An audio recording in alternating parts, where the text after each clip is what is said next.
Hello everyone, welcome to Lit Studio by Karishma.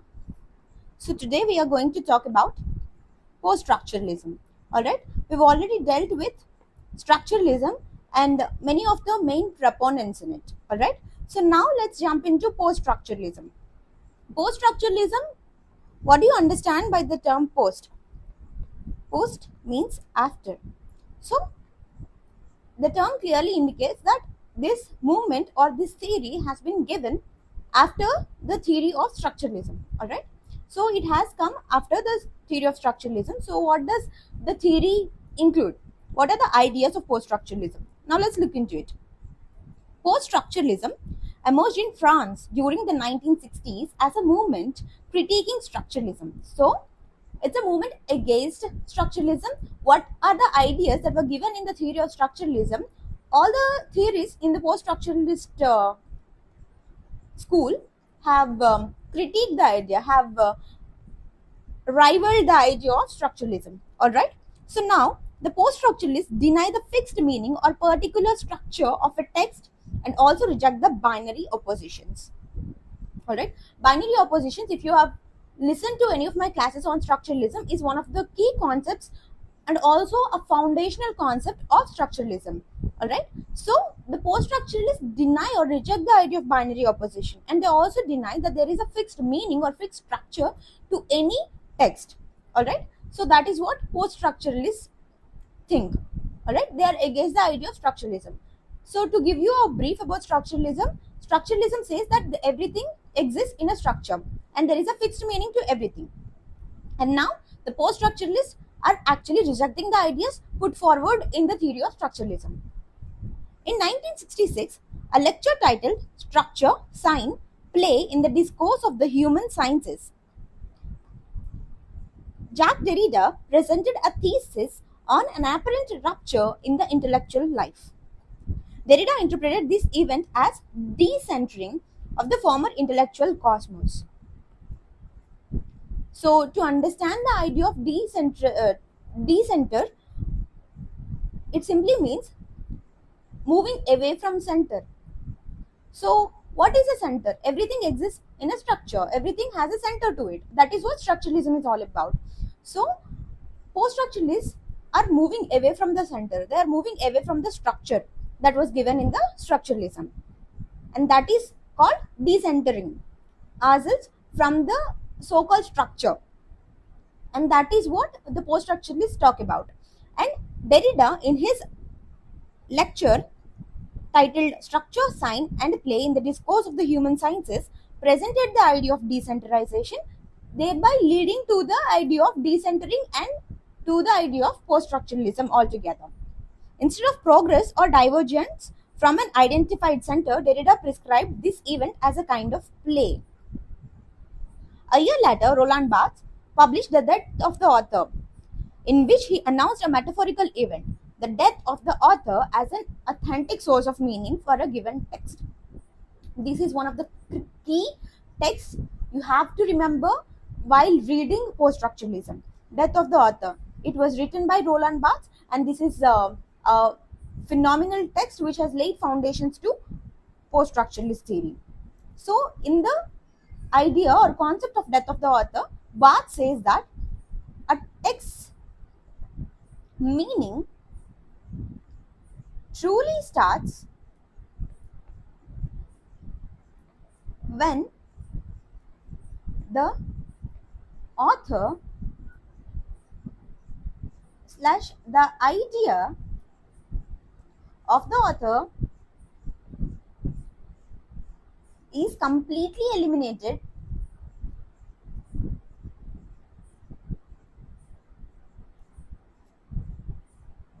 from the text. So to understand this, a text meaning truly starts when the author or the idea of the author is completely eliminated from the text. You should not be looking into the personality of the author. You should not be looking into the intention of the author. You should not be looking into the ideas that made the author think about the text. And you should move away from the author who is the center of the text. That is what post-structuralism is all about. And if you've listened to this theory, the classes on structuralism properly, you would know this is all the things that have laid foundations of structuralism. So, simply put, we should believe that the author is non-existent while you are approaching the text. Only then the authentic source of the meaning could be given. Barth argued that any literary text has multiple meanings and that the author was not the prime source of the work's semantic content. A text is interpreted by the reader. It would not be interpreted just only in the way that the author intended it to be. It could be interpreted in multiple layers. It could be interpreted in multiple levels of meaning. So, there are multiple meanings to a text. The death of the author, Barth maintained, was the birth of the reader. When the author is dead, when the idea of the author, when the intention of the author is dead, only then a true reader is born. So that is what Barth says. So he says that the death of the author was the birth of the reader as a source of the proliferation of meaning of the text. Because only when a true reader is born, he can interpret multiple meanings of the text. So this is what structuralism is all about. So let's look into some of the key features in the theory of post-structuralism. First of all, it challenges stability. If you look into the theory of structuralism, obviously it's all about the stableness of it. It's all about the stability. It's all about the structure, fixed center, right? Now, the post-structuralists challenge the stability. The post-structuralists reject the idea that meanings and identities are stable and fixed, which are the true beliefs of structuralism. They argue that meaning is unstable and subject to change, leading to the impossibility of absolute truth. They believe that there is no existence or there is no scope for the existence of absolute truth, because truth is multiple in nature and one would interpret truth according to their own way. There would not be an absolute truth which is true for everyone. That is what post-structuralists say. This skepticism extends to the very foundation of language and culture, suggesting that they are not static but constantly evolving and influenced by power dynamics. So what this is about, if you observe the trend of the language or any culture, you would see the predominant tribes culture staying together. For example, if you observe the language of English, as the Anglo-Saxons have continuously won, only because of that the English language has come to be this predominant in nature in today's world. If the other tribes would have won, their language would have been predominant in the current world, right? So they say, and they also say that the language that we have today is not static. It is bound to it is bound to have evolution. For example, if you observe the language of English, we see it taking words from many of the languages, even from our own native languages, even from Sanskrit, even from Telugu, even from Hindi. It has taken many of languages or influenced by many of the languages by constantly evolving. And also, when there is a strong tribe, its language would also have a stronger influence, so that it would hold a power in the power dynamics of the world. And also, the next characteristic feature that we've talked about in the theory of post-structuralism would be interrogation of binary oppositions.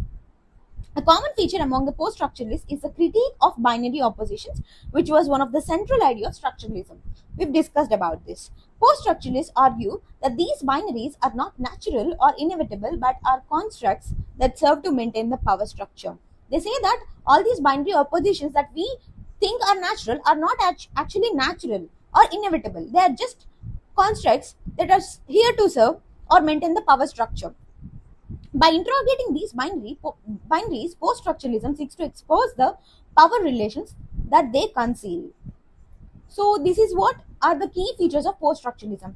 Now let's look at some of the important people or main proponents who preach the theory of post-structuralism.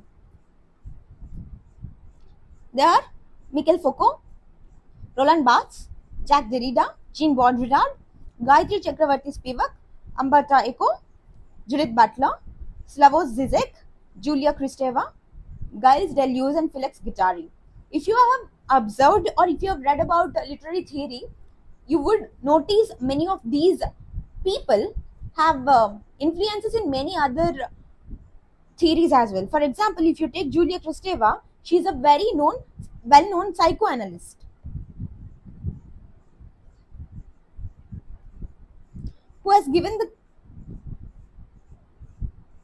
and also if you take the concept of Judith Butler, she is a very well-known feminist. So all these post-structuralists more or less have influences in other theories as well. So you should remember the names of Michael Foucault, Roland Barthes, Jacques Derrida, Jean Baudrillard, Gayatri Chakravarti Spivak, Umberto Eco, Judith Butler, Slavoj Zizek, Julia Kristeva, Gilles Deleuze, and Felix Guattari. So that is it for this lecture. I hope you understand everything that we've discussed in this class so far. And also make sure you subscribe to the channel. Thank you.